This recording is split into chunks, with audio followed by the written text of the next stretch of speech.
A racist restaurant owner in a MAGA hat, an American black woman, an everyday experience turned into a high-stakes situation. Get ready for a story that unravels the type of prejudice that black people go through every day, unseen and hidden. Alicia Brown stepped through the door, her confident stride commanding attention. Behind the podium stood Timothy Carter, his red MAGA hat perched prominently atop his head. Its bold lettering seemed out of place against the restaurant's refined decor, but perfectly suited the smug smirk spreading across his face as his eyes landed on Alicia. He leaned forward slightly, sizing her up. "Good afternoon," Alicia said smoothly, her voice calm but firm. "Table for one, please." Timothy straightened, a mocking smile creeping onto his face. "We're full," he said briskly, tapping a finger against the reservation book without even looking. Alicia arched an eyebrow, glancing toward the dining area where at least 6 tables sat empty, their linens crisp and untouched. She gestured subtly in their direction. "I see several open seats. Surely you can accommodate me." Timothy leaned on the podium, his eyes narrowing. "Those tables are reserved." "For the lunch rush?" Alicia replied, her tone measured. "It seems quiet for that." Timothy's smirk deepened, his voice dropping to a cold drawl. "Look, lady, I don't think this is the kind of place for you. Maybe try somewhere more casual." Alicia stiffened but didn't flinch. The tension in the room thickened as a few patrons glanced her way, some avoiding eye contact entirely. "Excuse me?" she said, her voice low and deliberate. Timothy chuckled darkly, gesturing dismissively with one hand. "I said we're full. That's the end of it. You people always push until it becomes a problem." The murmurs grew louder, the restaurant's ambiance giving way to an uncomfortable silence. Alicia met his gaze, her dark eyes steady and unwavering. "I have every right to dine here, and you know it," she said, her voice sharp with restrained anger. "Well, not today you don't," Timothy shot back, his words slicing through the air. Alicia remained rooted in place, her calm composure an anchor against the storm brewing at Carter's Steakhouse. Timothy's smug expression deepened under the glaring red of his MAGA hat, the bold slogan practically daring her to push back. "I don't see any reason why I can't be seated," Alicia said, her tone measured but firm. "Unless you're implying there's a reason beyond reservations and policy?" Timothy let out a low chuckle, folding his arms across his chest. "I don't owe you an explanation. My restaurant, my rules. And I've decided you're not dining here today. End of discussion." Alicia's jaw tightened, but she kept her voice steady. "You're refusing to seat me for no legitimate reason. I'd like to hear an explanation for that." A couple of nearby patrons shifted in their seats, their hushed conversations growing louder as they watched the exchange. A middle-aged man whispered something to his wife, glancing nervously between Timothy and Alicia. Timothy's smirk widened. "Oh, you want an explanation?" he said mockingly. "Fine. Let's just say we try to maintain a certain atmosphere here. We're not exactly the kind of place where people like you fit in." The room fell silent. A sharp intake of breath came from one of the waitstaff near the kitchen, who quickly busied themselves polishing an already spotless glass. Alicia's fingers tightened around the strap of her bag, but her voice remained firm. "People like me?" she repeated, forcing Timothy to clarify his thinly veiled insult. "Don't act like you don't know what I mean," Timothy snapped, his tone dripping with condescension. "You're making a scene. Why don't you take that attitude somewhere else? There's a fried chicken joint down the road. Might be more your speed." Alicia's blood boiled, but she refused to give him the satisfaction of a visible reaction. She glanced at the patrons, now fully tuned into the argument, their gazes shifting awkwardly between her and Timothy. "I'd like your name," Alicia said, pulling out her phone and holding it up. "And I'd like you to repeat what you just said for the record." Timothy froze for a moment, his face tightening. Then he sneered, jabbing a finger at the phone. "You think you can come in here and intimidate me with that?" His voice rose, loud enough to carry through the entire dining room. "Go ahead. Record it. Post it. I don't care. People are sick of your kind playing victim." Gasps erupted from a few tables, One older woman whispered harshly to her companion, "He's gone too far this time." Alicia pressed record, her camera squarely on Timothy's face. "So, just to be clear," she said, her voice steady, "you're refusing to serve me because of people like me.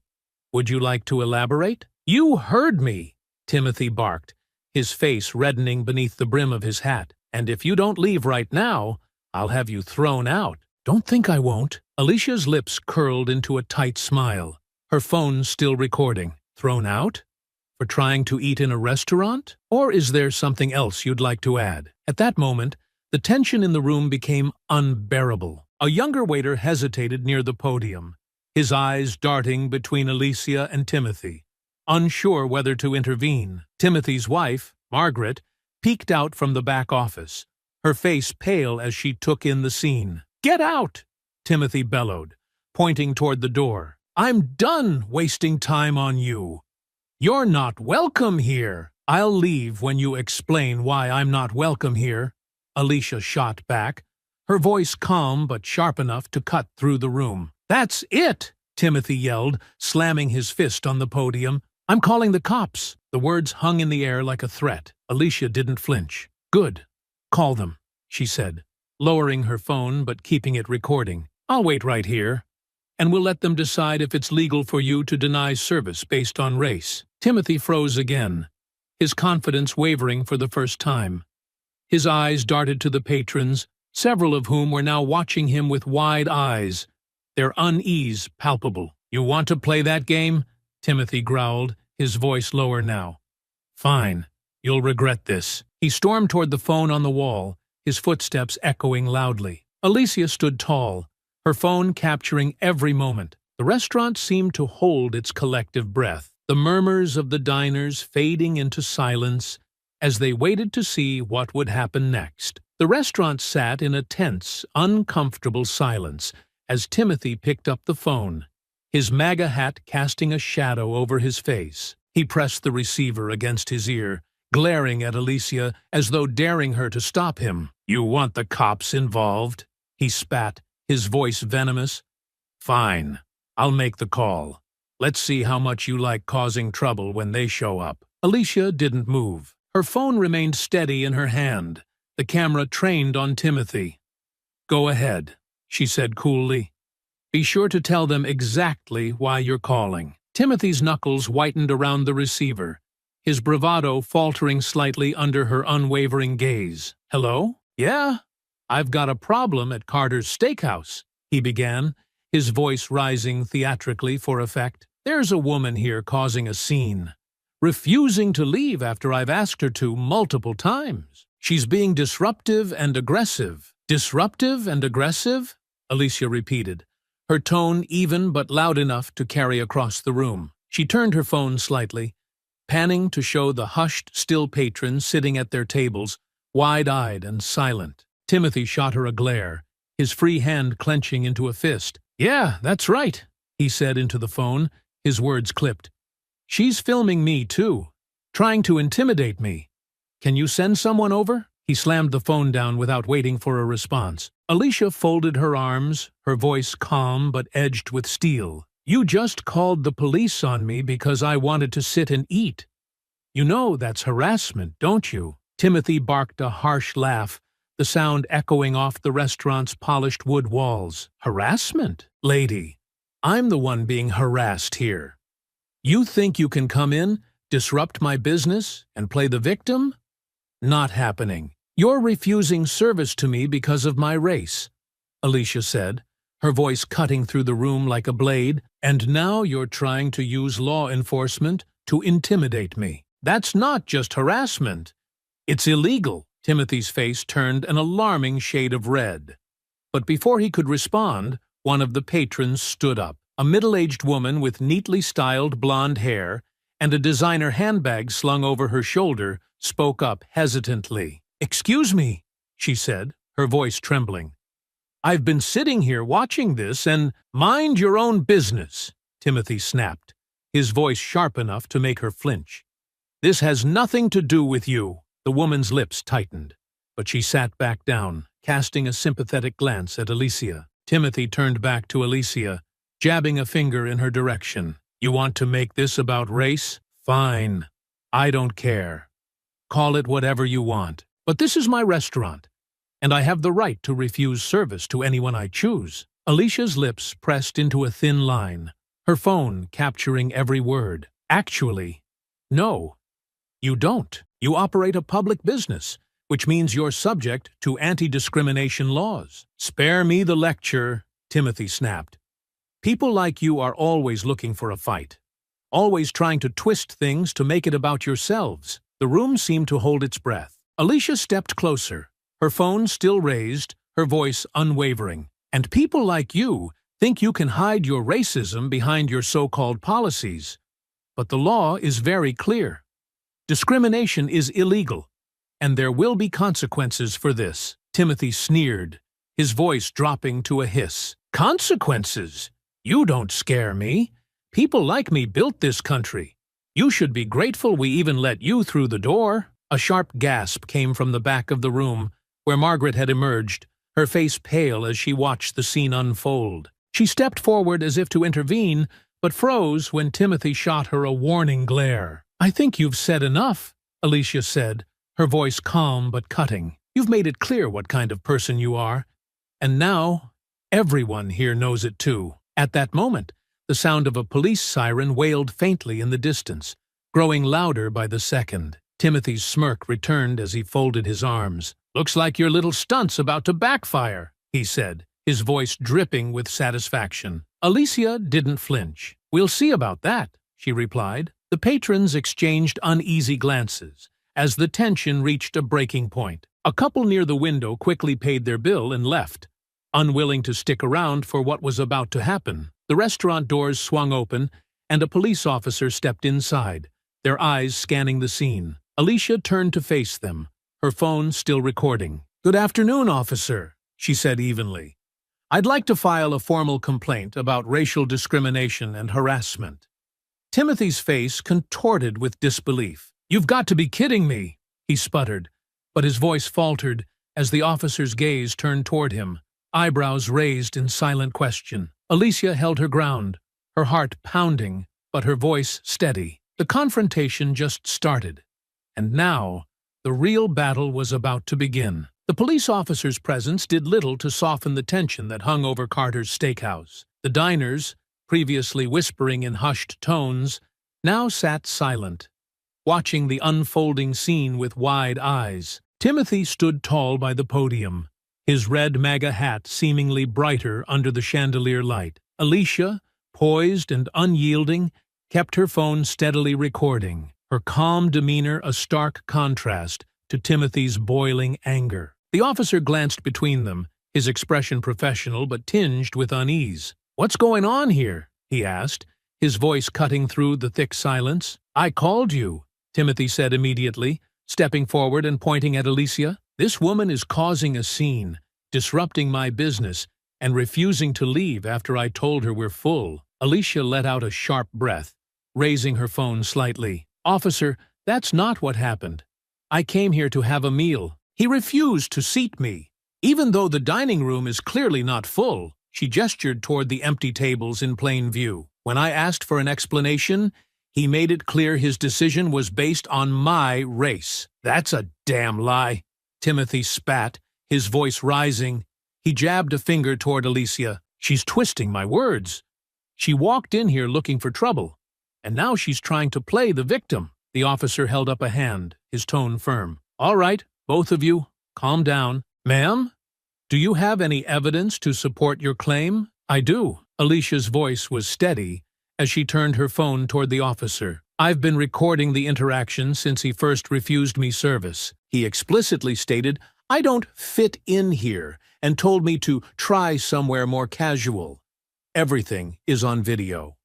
Timothy's face reddened further, his mouth opening and closing as if searching for a rebuttal. This is ridiculous, he finally managed, turning toward the patrons. You all saw her come in here and start causing problems. The room was silent for a moment before an older man at a corner table cleared his throat. Actually, he began hesitantly, his voice trembling slightly. All I saw was her walking in and asking for a table. She wasn't causing any trouble. Timothy's head whipped toward the man, his eyes blazing. Mind your own business. That's enough, the officer snapped, his voice cutting through Timothy's outburst.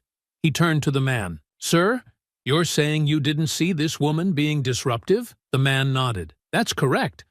She was polite the entire time. Timothy's wife, Margaret, stepped out from the back office, her face pale and drawn. Tim, she said softly, placing a hand on his arm, maybe we should just let this go. Let it go, Timothy barked, shaking her off. You think I'm going to back down now? She's trying to ruin my business. She just wanted to eat, Margaret replied, her voice barely above a whisper. Alicia seized the moment. Officer, I'd also like it noted that he called you under false pretenses, she said firmly.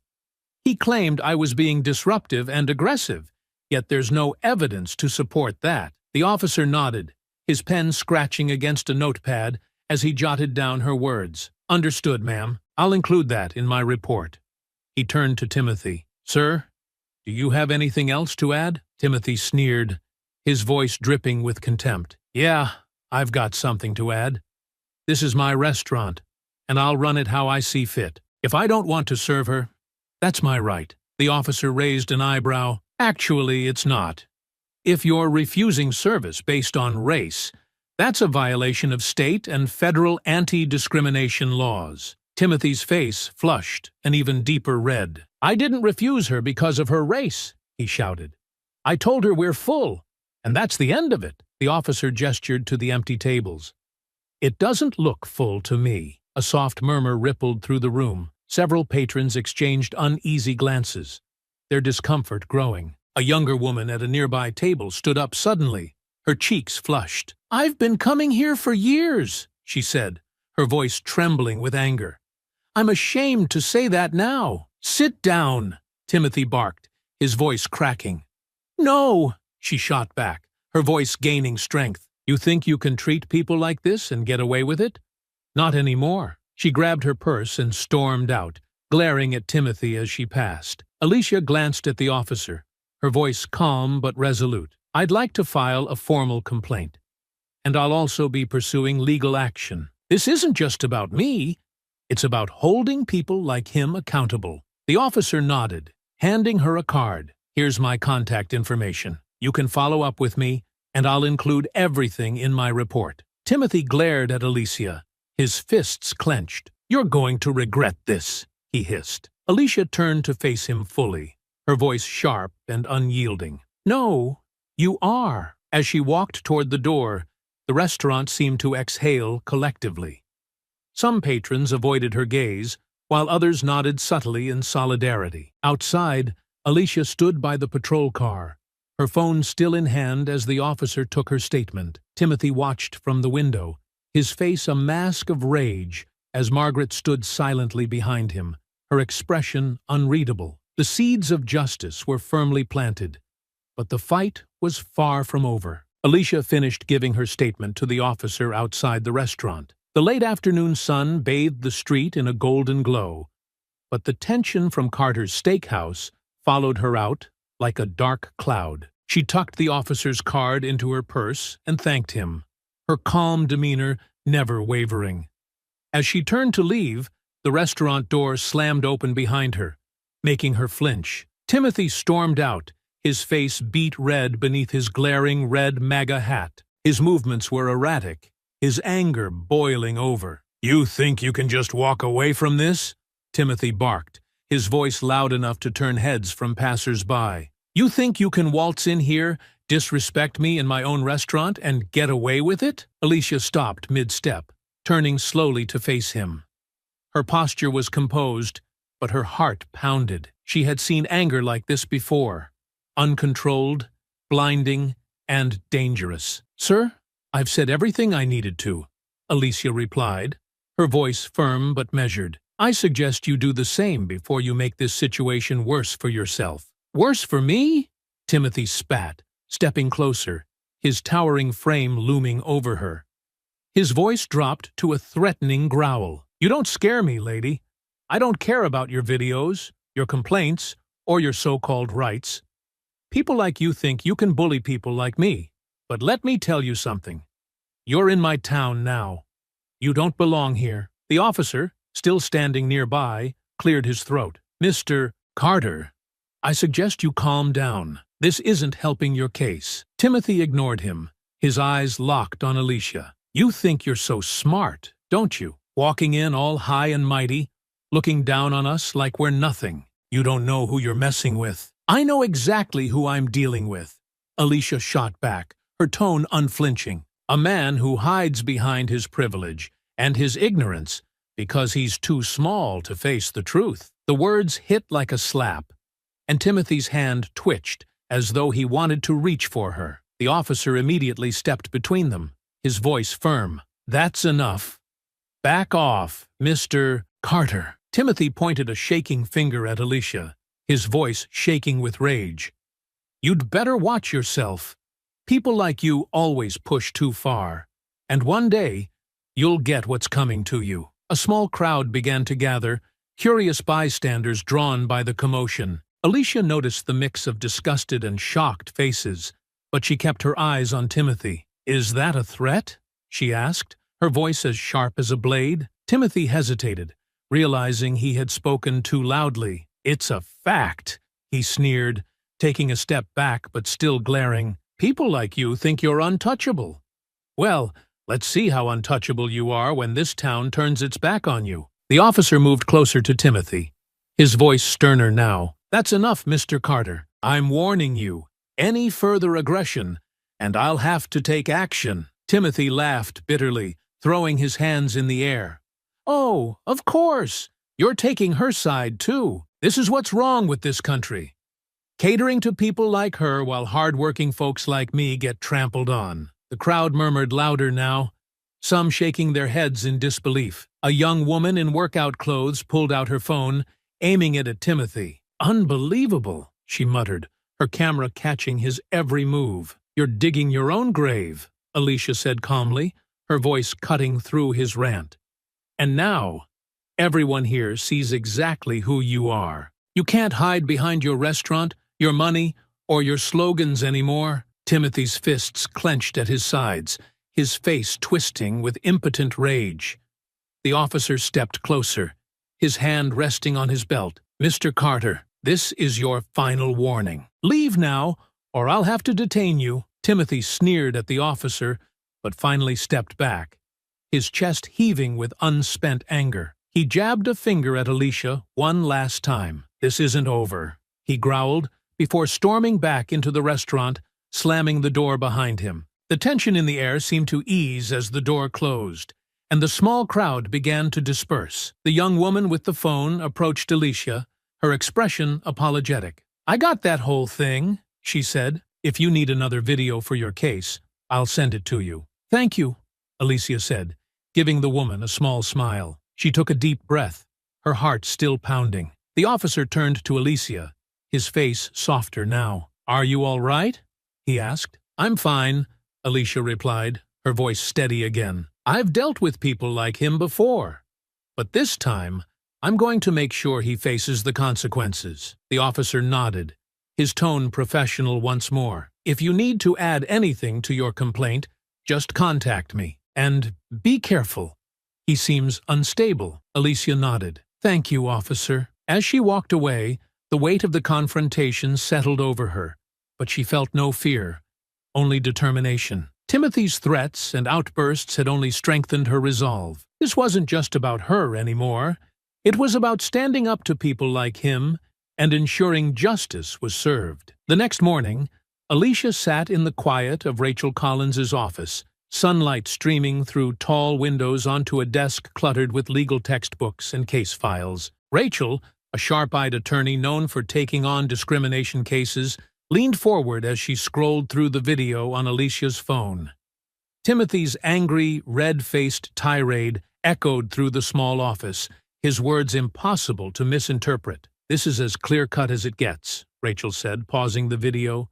"Blatant racial discrimination, verbal harassment, and a clear threat. He's left us everything we need to make this case airtight." Alicia crossed her arms, her expression unwavering. "I don't just want damages. I want to make sure he can't treat anyone else like this again. Rachel nodded, jotting notes on a legal pad. We'll start with the State Human Rights Commission. That will force an official investigation and get his business under scrutiny immediately. Once that's in motion, we'll prepare a civil lawsuit. If he has any sense, he'll settle. But I doubt someone like him will take that route. He won't, Alicia said, her voice firm. He's too arrogant. But I'm ready to fight. Rachel set her pen down and folded her hands together. We'll also be asking for punitive damages. This isn't just about compensating you.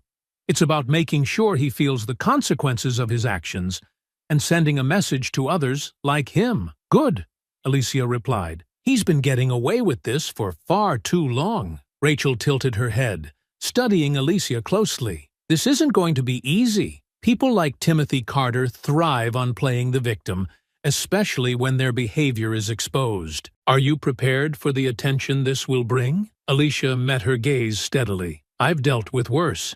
This isn't just about me anymore. It's about standing up for everyone who's ever been treated like they didn't belong. I won't back down. Rachel smiled faintly, sliding a document across the desk. Let's get started. Back at Carter's steakhouse, Timothy sat in his office, his knuckles white as he gripped the arms of his chair. The once proud restaurant felt like a prison now, its polished walls and luxurious decor unable to shield him from the growing storm outside. His laptop screen glowed with venomous comments, his business's reputation crumbling with every refresh. Racist establishment, one review read. The owner refuses service based on skin color. Boycott this place. Shut this place down, demanded another. The restaurant's phone rang endlessly, the sharp sound only adding to Timothy's boiling frustration. Each call was a complaint, a cancellation, or worse, a direct confrontation. His fists clenched as he slammed the laptop shut, muttering curses under his breath. Margaret stood in the doorway, her arms crossed, her face lined with exhaustion. Tim, this isn't going away. People are canceling reservations, and the staff is starting to ask if we'll even make payroll next month. Timothy turned to her, his face flushed with anger. You think I'm going to apologize? That I'm going to grovel to her and admit I did something wrong? Margaret took a step inside, her voice soft but firm. I think you need to start thinking about what's best for this business. For us, you don't have to admit anything. Just make a statement. Say something neutral. Anything to calm people down. I'm not apologizing, Timothy snapped, his voice rising. She came in here looking for trouble, and now she's trying to ruin us. This is all on her. Margaret's lips tightened, but she didn't back down. Maybe you need to take a good look at yourself, Tim. You didn't have to humiliate her like that. You could have just treated her like any other customer.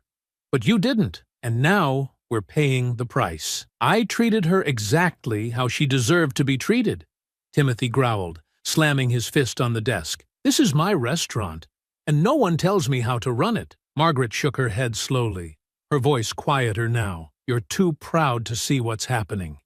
You're digging our grave, Tim. Timothy turned back to the window, glaring at the protesters gathering outside. Their signs read, "Racism has no place here," and "Justice for Alicia." Their chants echoed faintly through the thick glass, growing louder with every passing moment. Let them protest, Timothy muttered, his voice dripping with disdain. They'll get bored and move on. They always do. But deep down, Margaret knew better.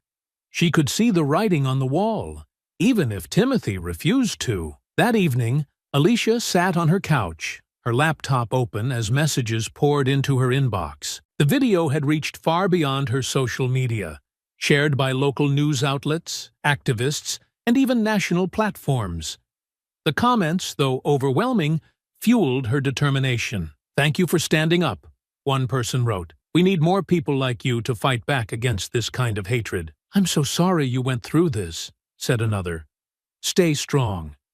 You're making a difference." Alicia scrolled through the messages, her resolve solidifying with every word. This wasn't just her fight anymore.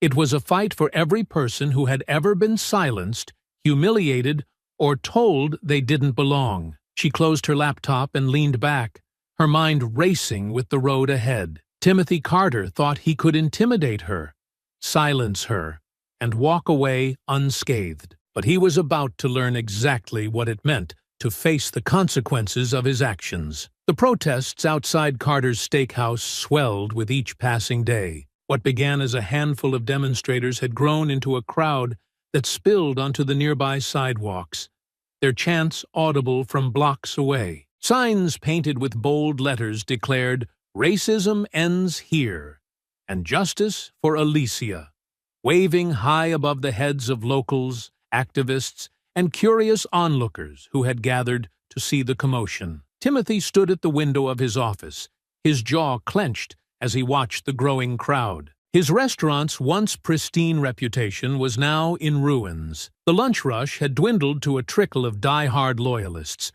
but even they looked over their shoulders nervously, wary of being associated with him. "Tim, you can't ignore this anymore." Margaret's voice broke the tense silence, her tone a mix of urgency and exhaustion. She stood in the doorway, her arms crossed tightly over her chest. "This isn't just bad PR. It's a disaster.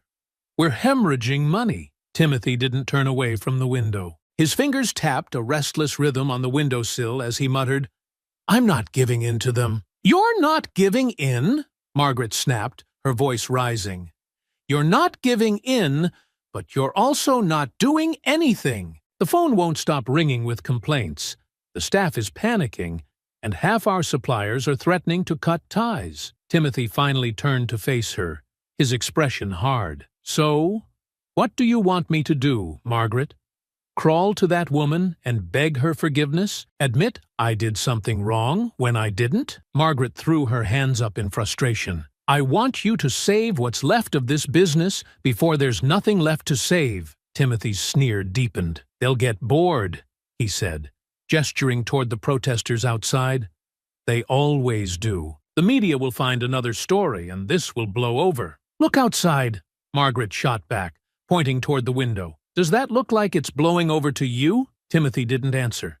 He turned back to the window, his fists tightening as he stared at the crowd. Alicia stood among the protesters, her phone in hand as she recorded the scene. The energy of the crowd buoyed her, their chants and raised voices a stark contrast to the isolation she had felt during her confrontation with Timothy. Now, she wasn't alone. She spotted Angela Martin, a local journalist, weaving through the crowd with a microphone in hand. Angela caught sight of Alicia and waved her over. "Alicia Brown?" she asked, her voice warm but professional. "That's me," Alicia replied, her voice steady. Angela gestured to her camera crew, who quickly adjusted their equipment. "Would you mind giving us a statement? Your story has captured a lot of attention, and people want to hear directly from you." Alicia hesitated for a moment, then nodded. She stepped into the frame, the chants of the protesters a steady backdrop. Angela raised her microphone. "Alicia, your video of the incident at Carter's Steakhouse has gone viral, sparking protests and widespread backlash against the restaurant. Can you tell us why you decided to take a stand?" Alicia's voice was calm but resolute. "I took a stand because what happened to me wasn't just wrong. It was illegal. No one should be treated differently because of their race, especially in a place that claims to welcome the public. This fight isn't just about me.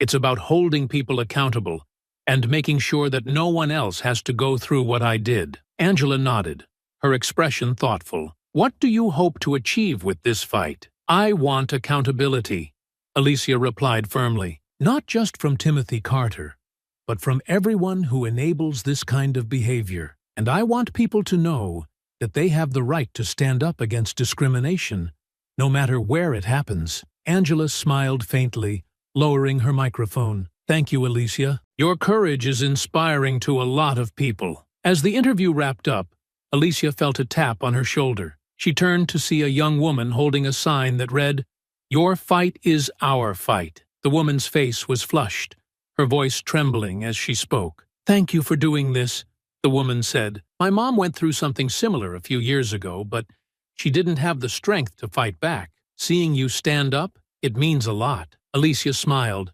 her chest tightening with emotion. "Thank you," she said softly. It means a lot to hear that. The woman nodded and stepped back into the crowd, her sign held high. Alicia turned back to the restaurant, her gaze steady as she spotted Timothy's silhouette in the window. He was watching, but this time she didn't feel the weight of his anger. She felt her own strength, and the strength of everyone standing with her. That evening, Timothy sat alone in his office, the chants of the protesters still faintly audible through the walls. His hands trembled as he reached for his laptop and reopened the restaurant's social media page. The reviews and comments were relentless, a torrent of anger and disgust. "You're done, Carter," one comment read. "This isn't the 1960s. We don't tolerate this anymore. Apologize and step down," said another. "It's the only way to save yourself now." Timothy slammed the laptop shut, his chest heaving. He didn't know how much more he could take, but his pride wouldn't let him back down. As the crowd outside continued to chant, Timothy's world grew smaller and smaller, the walls closing in around him. By the fifth day, the protests outside Carter's steakhouse had reached a fever pitch. The crowd spilled into the street, their chants loud enough to drown out the sounds of passing cars. Signs bearing slogans like "Racism ends here" and "Justice for Alicia" waved above the heads of an increasingly energized group of demonstrators. News crews lined the sidewalks, capturing every moment as the standoff between Timothy Carter and the community unfolded. Inside the restaurant, Timothy's patience finally snapped. He couldn't take the silence of the empty dining room, the calls from angry former customers, or the relentless chants that echoed through the walls. The protesters had taken everything from him, his business, his reputation, his control. And now they were outside mocking him. "Enough!" Timothy growled, slamming his fist against the podium. Without a second thought, he stormed toward the front door, Margaret trailing behind him. "Tim, don't!" she called, her voice tinged with panic. "This isn't going to help." He ignored her, shoving the door open with such force that it banged against the brick wall outside. The crowd turned at the noise, their chants fading for a moment as they spotted him. His red MAGA hat gleamed in the fading sunlight, a beacon of defiance and rage. "You think this is funny?" Timothy roared, stepping forward. His voice cracked as he pointed an accusing finger at the protesters. "You think you can just stand out here, waving your signs, and destroy me? You're nothing but a bunch of freeloaders with too much time on your hands." The crowd erupted, their chants swelling again. "Shut it down!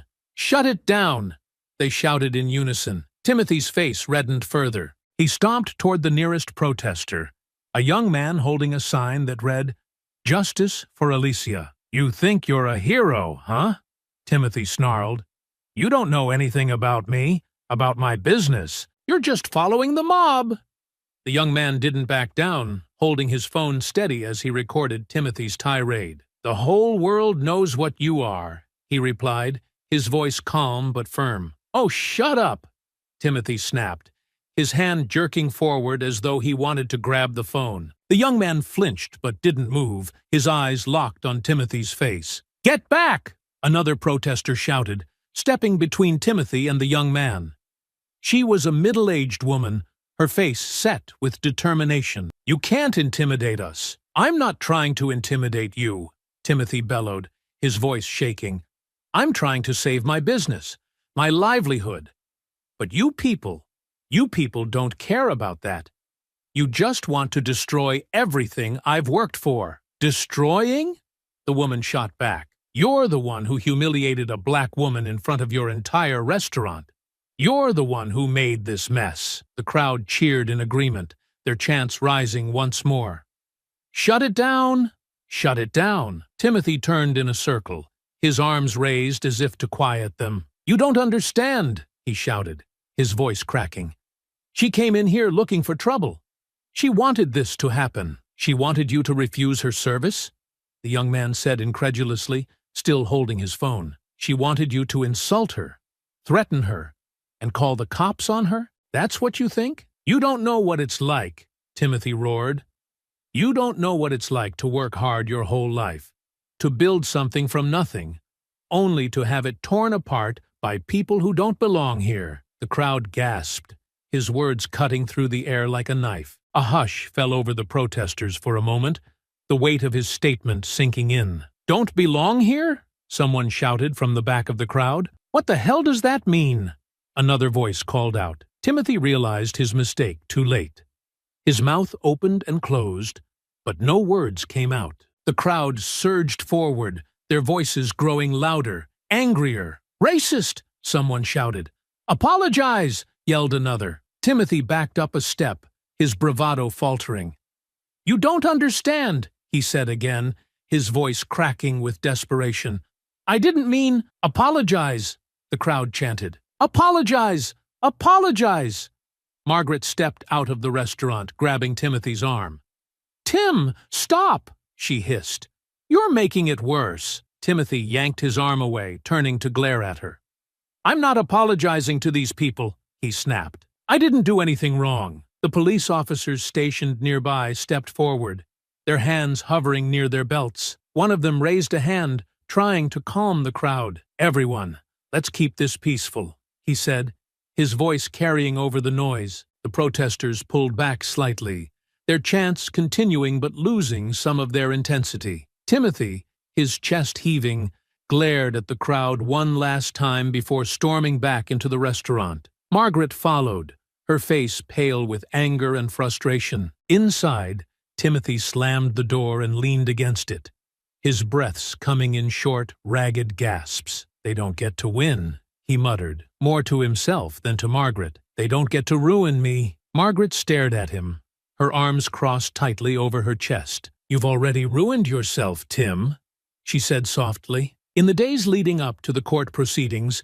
Rachel's office became a war room. Files and documents were spread across the large conference table, each piece of evidence meticulously reviewed and catalogued. Alicia sat at the far end, her laptop open as she rewatched the videos for what felt like the 100th time. Every word Timothy had shouted, every venomous phrase, and every sneer was ingrained in her memory. Rachel paced the room, flipping through a legal pad as she outlined their strategy. "The videos are our strongest weapon," she said, glancing at Alicia. "They capture everything. His refusal to serve you, his verbal abuse, and even his threats. The Human Rights Commission will weigh that heavily." Alicia nodded, her jaw tight. "What about his finances? You mentioned we subpoenaed his records." Rachel smirked. "We did, and they paint a pretty grim picture for him. The restaurant has been in decline for years. This lawsuit could be the final nail in the coffin, especially with the bad press and the protesters." "Good," Alicia said firmly. "He needs to feel the full weight of this." Rachel stopped pacing and leaned on the table. "We're also bringing in former employees to testify. Several of them have come forward with stories about Timothy's discriminatory behavior, refusing to hire minorities, using racial slurs in the kitchen, and creating a hostile work environment. Their testimonies will show that this isn't just about one incident. It's a pattern." Alicia's eyes narrowed. "Do you think he'll try to settle before this goes to court?" Rachel tilted her head thoughtfully. "He might, but knowing him, I doubt it. Men like Timothy thrive on their pride. They'd rather burn everything to the ground than admit they were wrong." "Then we'll be ready," Alicia said. Across town, Timothy sat in his office, glaring at his attorney. The man was younger, clean-cut, and visibly uncomfortable under Timothy's intense stare. "So, what are my options?" Timothy demanded, his voice sharp. The attorney cleared his throat, glancing down at his notes. "Mr. Carter, the evidence against you is overwhelming. The videos alone are damning, not to mention the witnesses who have come forward. I strongly recommend you settle this case before it goes to trial." Timothy slammed his fist on the desk, making the attorney jump. "Settle? Are you kidding me? That would be admitting I did something wrong." "Mr. Carter, with all due respect, you did do something wrong," the attorney replied cautiously. "You refused service to a customer based on her race. That's illegal. If this goes to trial, you'll lose, and the damages could bankrupt you." Timothy leaned back in his chair, his face flushed with anger. "I don't care about the money," he growled. "This is about my reputation. If I settle, everyone will think I'm a coward. Right now, your reputation is already in tatters," the attorney said bluntly. "You've become a national example of discrimination. Settling could help you save face and minimize the damage." Timothy's eyes burned with defiance. "No, I'm not backing down. Let her come after me. Let them all come after me. I'm not admitting to anything." The attorney sighed, gathering his notes. "Then I'll prepare for trial. But you need to understand, the odds are not in your favor." "Just do your job," Timothy snapped. Back in Rachel's office, Alicia met with two former employees of Carter's Steakhouse, both young men in their 20s. They sat across from her at the table, nervously sipping water as they recounted their experiences working under Timothy. "He always treated us differently," one of them said, his voice low. "He never said anything outright, but you could feel it, like we weren't good enough to work there. He didn't even try to hide it with me," the other added. "He called me lazy more times than I can count. And when I asked for a raise, he laughed in my face. Said I should be grateful he even hired me." Rachel took notes as they spoke, nodding occasionally. "Your testimonies will be critical," she said. "We'll need you to be clear and concise about your experiences. The goal is to establish a pattern of discriminatory behavior." The first man hesitated. "Do you think he'll come after us for this? I mean, he's got money." And Rachel shook her head firmly. "You're protected under whistleblower laws. He can't retaliate against you for coming forward. And after this case, I doubt he'll have the resources to do anything." Alicia offered a reassuring smile. "You're doing the right thing," she said. "This isn't just about me. It's about standing up for everyone he's ever mistreated." The young men exchanged glances, then nodded. As the preparations continued, Alicia felt a mix of exhaustion and determination. Every day brought a new piece of evidence, a new angle to consider, a new wave of support from people who had seen her story online. She read their messages late into the night, their words fueling her resolve. "You're fighting for all of us," one message read. "Don't give up. We're behind you," said another. Sitting alone in her apartment, Alicia glanced at the folder of court documents on her coffee table. The fight had already taken so much out of her, but giving up was never an option. Timothy Carter thought he could intimidate her into silence, but he was about to learn the power of persistence and truth. The courtroom buzzed with quiet anticipation as people filed in, taking their seats on the wooden benches. Reporters lined the back row, their notepads and cameras ready to capture every detail. The case of Brown v. Carter had become a lightning rod for public debate, a microcosm of a nation's struggle with race and accountability. Alicia sat at the plaintiff's table, her back straight and her face composed.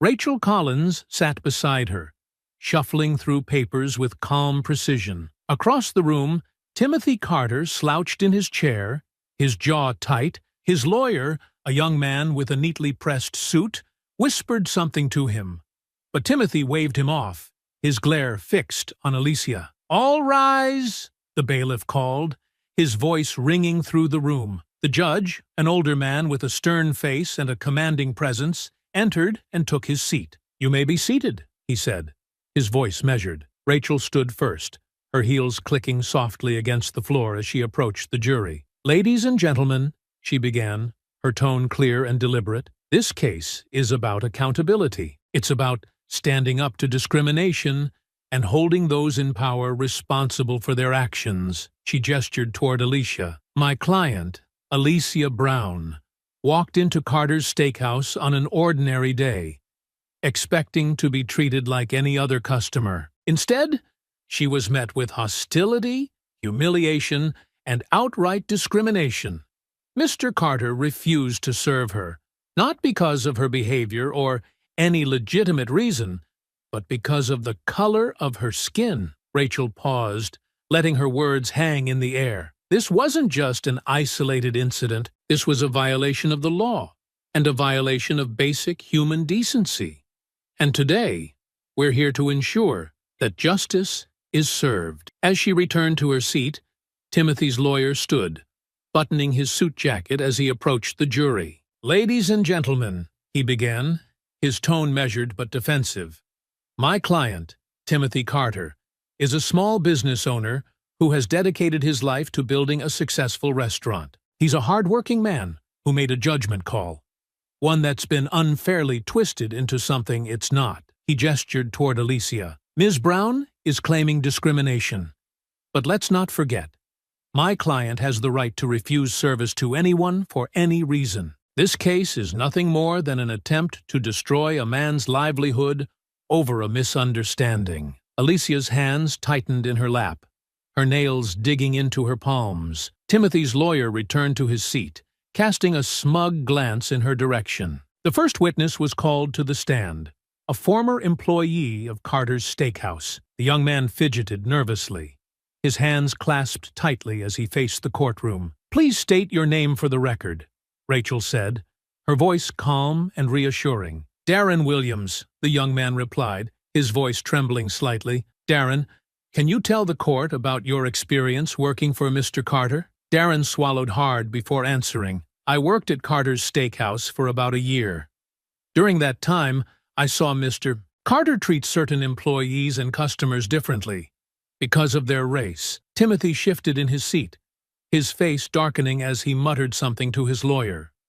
Rachel nodded. "Can you give us an example?" "There was a time when a black couple came in for dinner," Darren began, his voice growing steadier. "Mr. Carter told me to seat them somewhere out of sight. He said they weren't the kind of customers he wanted his regulars to see." The courtroom murmured softly, the jury exchanging glances. Timothy's lawyer stood abruptly. "Objection, Your Honor. This is hearsay." The judge raised an eyebrow. "Overruled.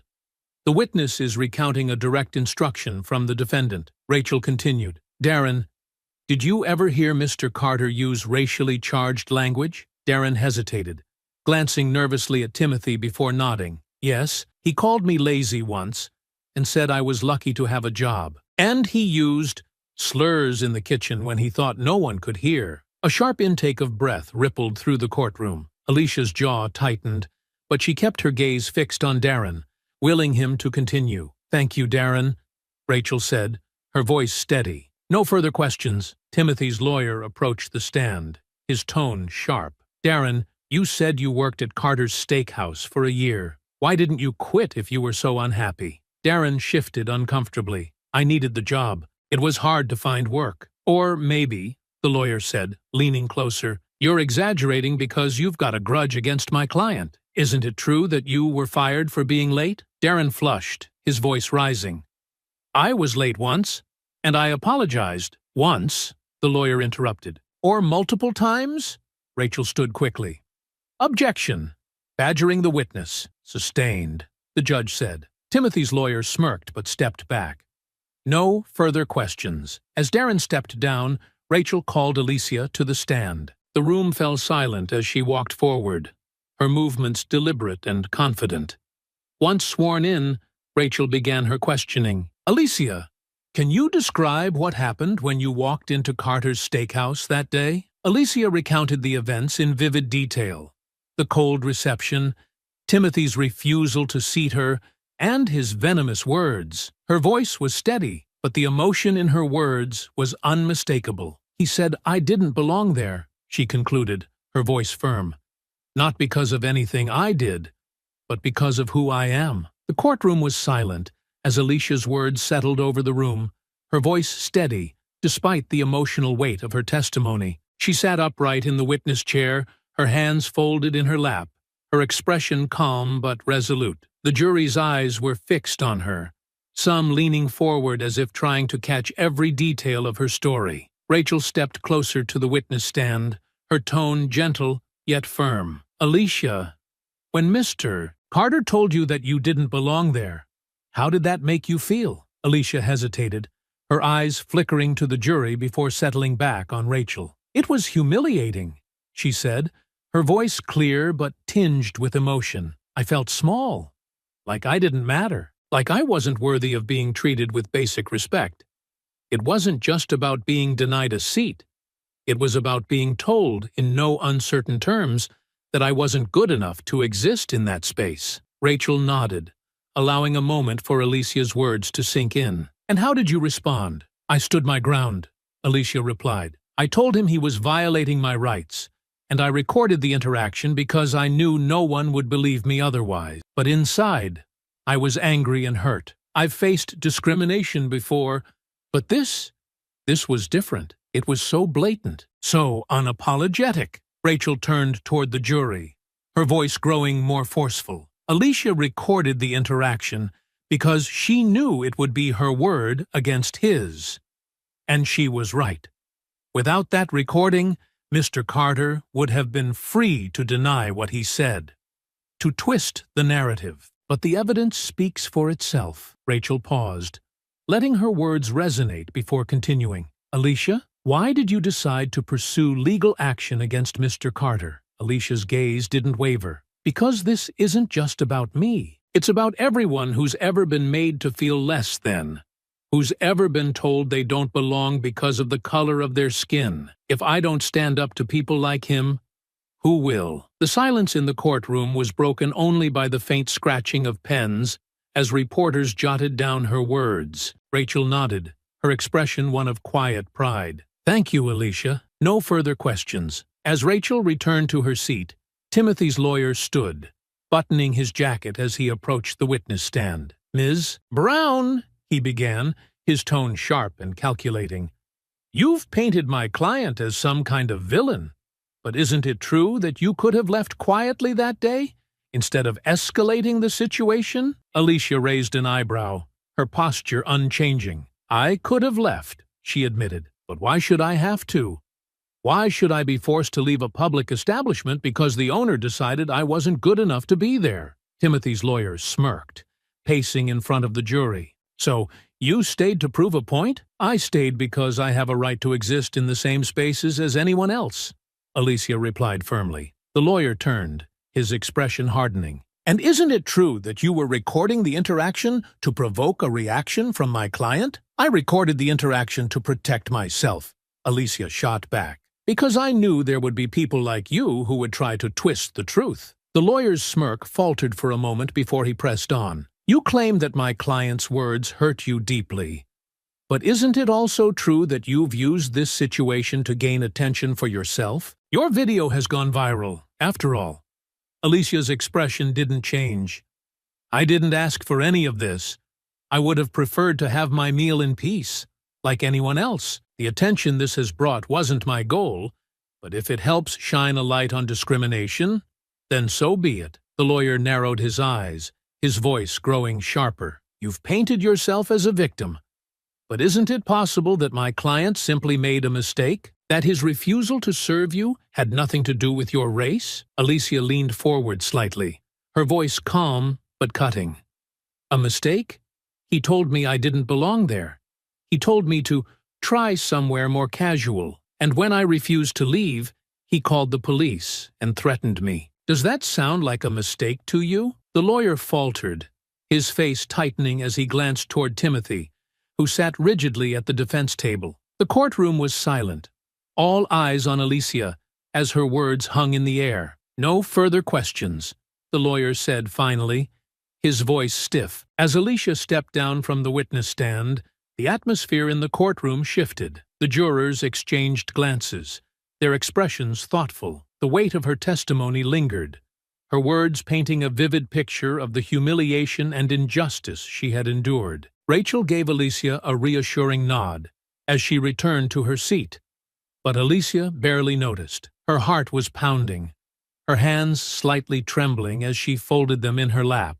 She had spoken her truth, and now it was up to the jury to decide if justice would be served. Across the room, Timothy's face was a mask of anger and frustration. He leaned toward his lawyer, whispering furiously, but his words were drowned out by the quiet murmurs of the crowd. For the first time, it was clear that his confidence was cracking, the realization of his vulnerability sinking in. The trial was far from over, but Alicia could feel the tide beginning to turn. The atmosphere in the courtroom grew heavier as the trial moved into its second day. Timothy Carter sat at the defendant's table, his shoulders stiff and his face contorted with frustration. His lawyer, looking equally tense, shuffled through notes and whispered hurried advice. Across the room, Alicia sat with Rachel, her posture composed but her eyes reflecting the strain of the proceedings. Rachel stood, her presence commanding as she addressed the court. "Your Honor,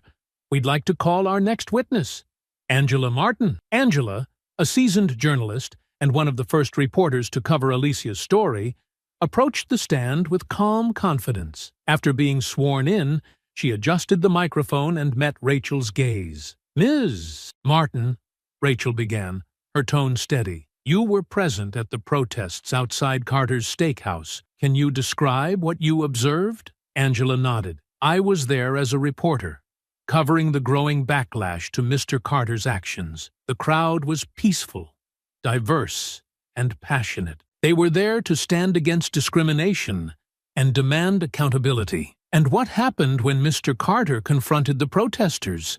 Rachel asked, her voice gaining an edge. Angela's expression tightened. "He came out of the restaurant shouting, clearly agitated. He accused the protesters of trying to destroy his business and shouted phrases like, 'People like you don't belong here.' His words were inflammatory and escalated the situation." Rachel turned to the jury, her voice deliberate. "Did Mr. Carter attempt to de-escalate the situation in any way?" Angela shook her head.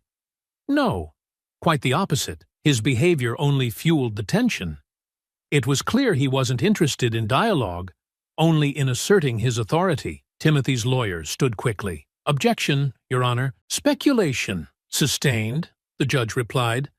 "Ms. Martin, please stick to what you observed." Rachel nodded and continued. "Ms. Martin, did you record Mr. Carter's actions during the protest?" "Yes, I did," Angela replied, her voice firm. "Your Honor, I'd like to submit this video as evidence," Rachel said, holding up a flash drive. The judge nodded. "Proceed." The courtroom's lights dimmed slightly as the video played on a large screen. Timothy's voice boomed from the speakers, his face twisted with anger as he shouted at the protesters. His words, "You people don't belong here," echoed through the room, drawing sharp intakes of breath from the jury and spectators alike. Rachel paused the video and turned back to Angela. "Is this an accurate representation of what you witnessed that day?" "It is," Angela said firmly. "No further questions," Rachel said, returning to her seat. Timothy's lawyer stood, his jaw tight as he approached the witness stand. "Ms. Martin, as a journalist, wouldn't you agree that it's your job to present stories in a way that garners attention?" Angela's lips tightened. "It's my job to report the truth." "Isn't it true," the lawyer pressed, "that the protest was already tense before my client came outside? That the crowd was loud, disruptive, and aggressive?" "The crowd was passionate," Angela countered.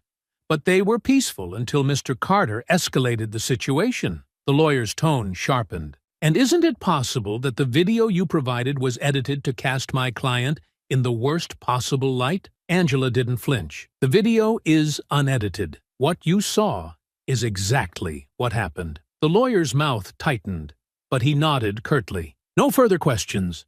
Angela stepped down, her expression calm as she returned to her seat. Rachel rose again, her voice steady as she addressed the court. "Your Honor, we'd like to call our final witness, Darren Williams." Darren, the former employee who had testified earlier, walked to the stand with a mix of nervousness and determination. Once sworn in, he clasped his hands tightly and faced Rachel. "Darren," Rachel began, "you testified earlier about your experience working under Mr. Carter. Can you elaborate on how he treated employees of color?" Darren took a deep breath. "He treated us like we didn't belong there. He called us lazy, made us do the hardest jobs, and criticized us for things he ignored in other employees." Rachel nodded. "Did Mr. Carter ever use racially charged language?" "Yes," Darren said quietly. "He used slurs when he thought no one could hear. And he joked about how certain people shouldn't be working in a place like this." The courtroom murmured, the weight of Darren's words settling over the room. Rachel stepped closer. "Darren, why are you testifying today?" Because I'm tired of staying quiet, Darren said, his voice growing stronger. People like him think they can get away with this forever. But they can't. It's wrong. And it has to stop. Rachel nodded, her expression solemn. Thank you, Darren. No further questions. Timothy's lawyer rose again, his tone sharp. Mr. Williams, you've already testified that you were fired for being late multiple times. Isn't it possible that your testimony today is motivated by a personal grudge? Darren met his gaze evenly. I'm not here because I'm bitter. I'm here because what he did was wrong. Isn't it true, the lawyer continued, that you've never filed a formal complaint against my client before this trial? Darren nodded. It's true. I didn't speak up then. But I'm speaking up now. The lawyer smirked slightly. Convenient timing, don't you think? Rachel stood abruptly. Objection, Your Honor. Argumentative. Sustained, the judge said, casting a warning glance at the defense table. The lawyer stepped back. No further questions. As Darren left the stand, Alicia felt a wave of quiet pride. The testimonies were building a damning case, and the courtroom was beginning to see Timothy Carter for who he truly was. The final day of the trial brought an air of palpable tension to the courtroom. The seats were filled to capacity, and the reporters in the back row scribbled furiously in their notepads. Alicia sat at the plaintiff's table, her hands resting calmly on her lap, though the steady rhythm of her breath betrayed her nerves. Timothy sat opposite her, his shoulders hunched and his face drawn. He looked smaller than he had at the start of the trial, his confidence chipped away by days of damning testimony. The judge looked over his glasses at the courtroom. Counselors, are we ready for closing arguments? Rachel stood, smoothing her jacket as she approached the jury box. Her voice was measured but carried an unmistakable intensity. Ladies and gentlemen of the jury, you've heard the testimony.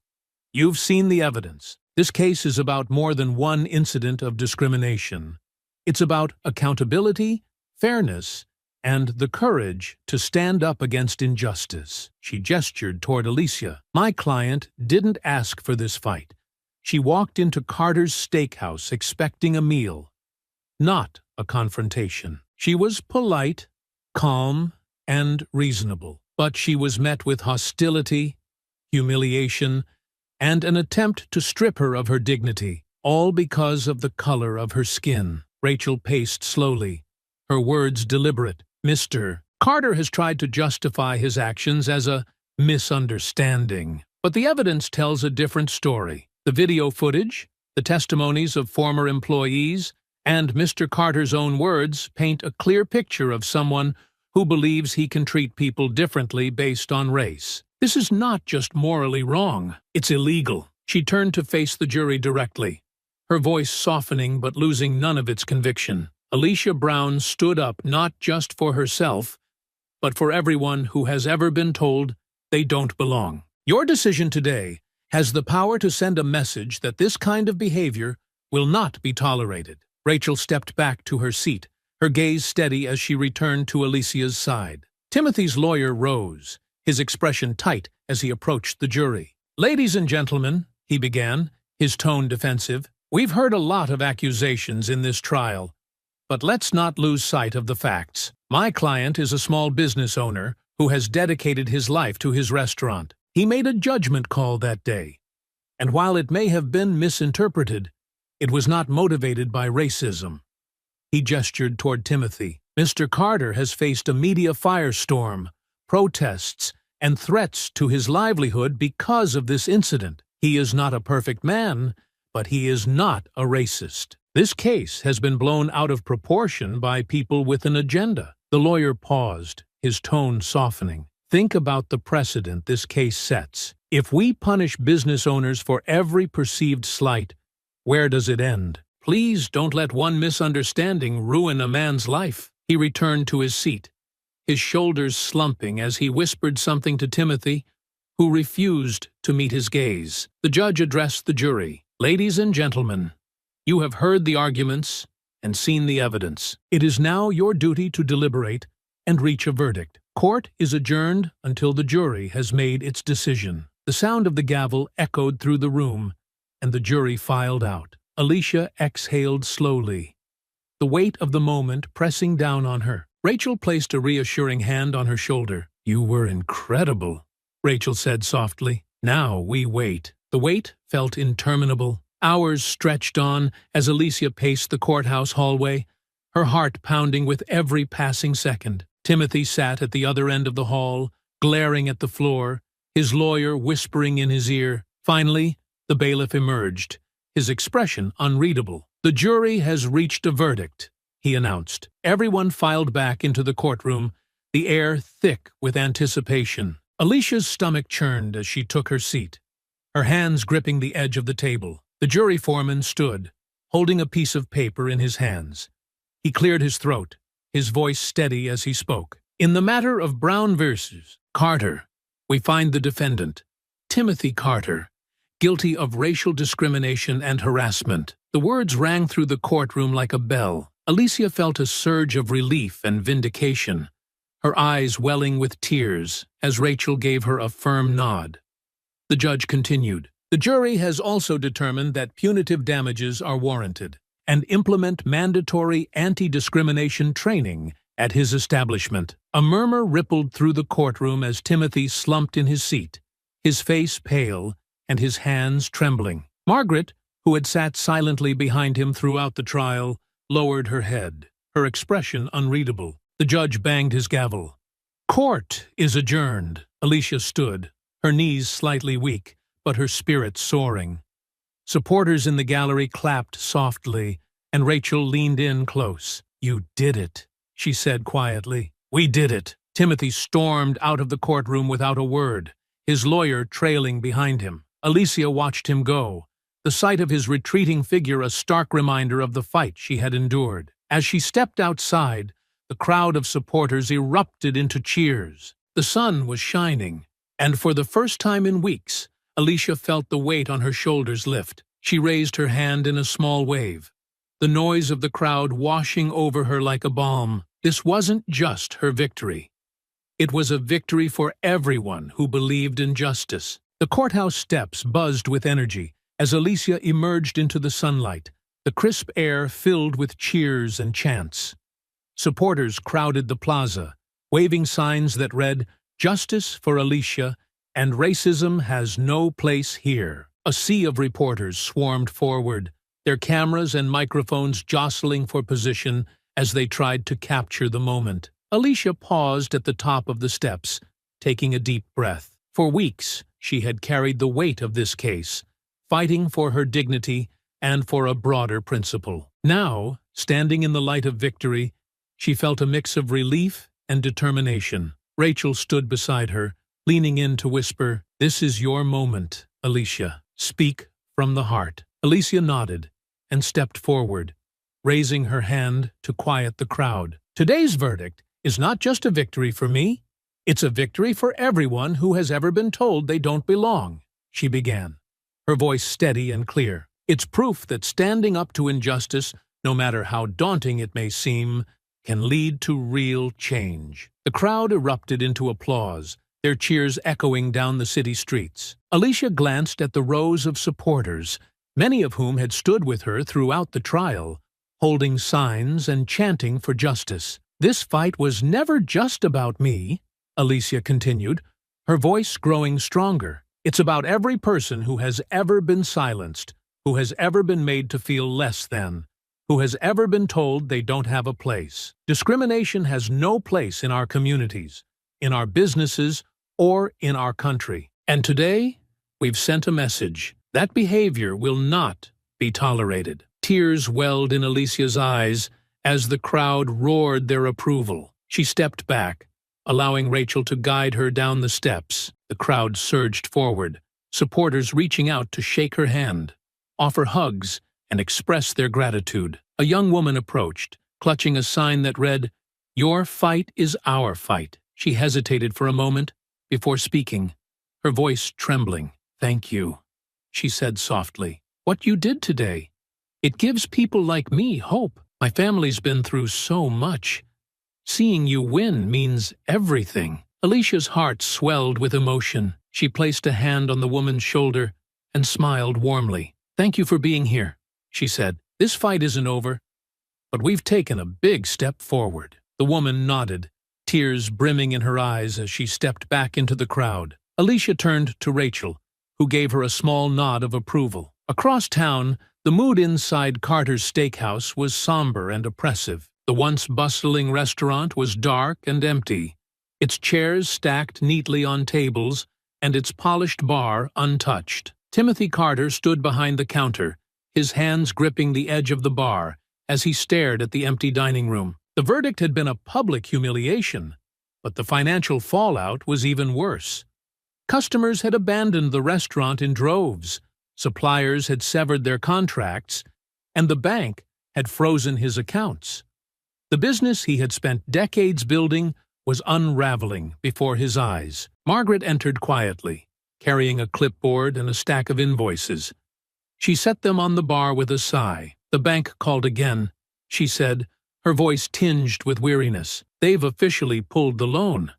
And the suppliers, they're done with us. We're out of options." Timothy didn't respond. His gaze remained fixed on the bar, his jaw clenched and his knuckles white. "You have to face it, Tim," Margaret continued, her tone softening. "It's over. The restaurant isn't coming back from this." Timothy's voice was a low growl. "It's not fair," he muttered.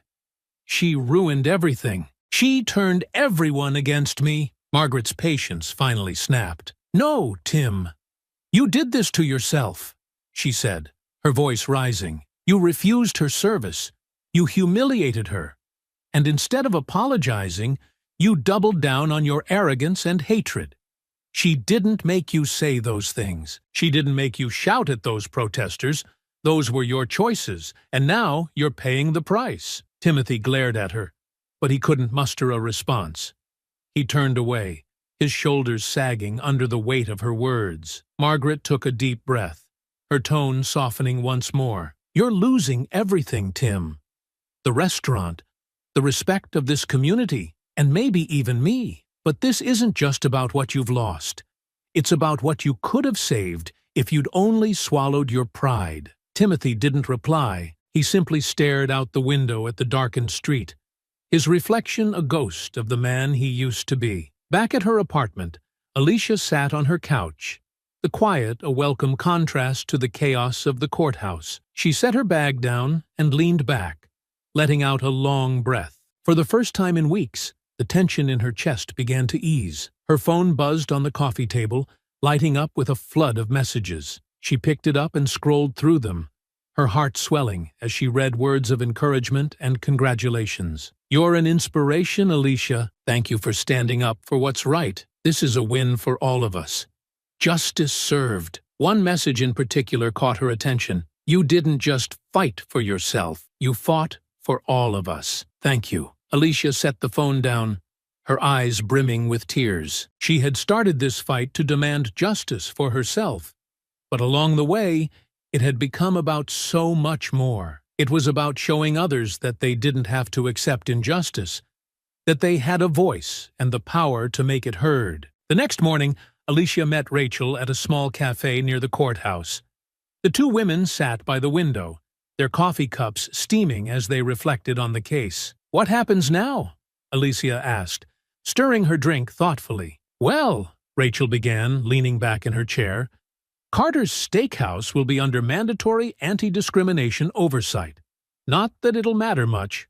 I doubt the place will survive another month. His reputation is beyond repair, and the damages he owes you will be the final blow." Alicia nodded, her expression contemplative. "It's not just about him, though," she said softly. "It's about what this case represents. If it helps others feel empowered to stand up, then it was worth it." Rachel smiled. "You've already done that.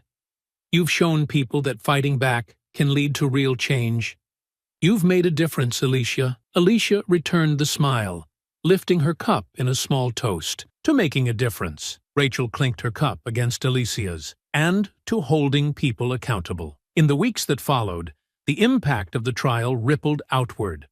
Local businesses began reevaluating their policies, ensuring they were in compliance with anti-discrimination laws. Community organizations used the case as a rallying cry, pushing for broader protections against racial bias. Alicia found herself at the center of a movement, invited to speak at events and panels where her story inspired others to take a stand. She spoke with a quiet strength, sharing her journey not as a victim, but as someone who had refused to be silenced. One evening, after a particularly moving event, Alicia stood on the steps of the community center, gazing out at the city lights. The fight had taken so much out of her, but it had also given her something invaluable: a sense of purpose, a platform to create change. Taking a deep breath, she whispered to herself, "This is just the beginning." I hope you enjoyed that powerful story. I've picked out 2 stories for you that I think you would love.